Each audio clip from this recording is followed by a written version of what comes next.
آپ کو شراب سے اتنی نفرت تھی، آپ فرماتے ہیں کہ اگر ایک ندی میں ایک شراب کا قطرہ گرایا جائے، وہ ندی پھر خشک ہو جائے، اس سے پھر گھاس اگے، فرمایا کہ علی کو شراب سے اتنی نفرت ہے کہ علی اس گھاس کو اپنی سواری کو نہیں کھلائے گا، اس کو نہیں کھلائے گا۔ تو ایسی چیزوں سے ہمیں بھی دور رہنا ہوگا، ہمیں بھی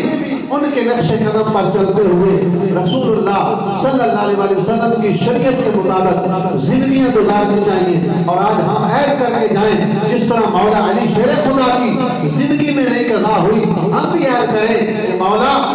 علی شیر خدا کا صدقہ آئندہ ہماری بھی قضا نہیں ہونی چاہیے۔ ہمیں بھی نماز کی پابندی کرنی چاہیے، جہاں اپنی انائیں آ جائیں، جہاں اپنی لڑائیوں کا معاملہ آ جائے، ہمیں اپنے بھائیوں کو معاف کر دینا چاہیے، درگزر کر دینا چاہیے۔ اللہ تعالیٰ مجھے بھی اور آپ کو بھی عمل کی توفیق عطا فرمائے۔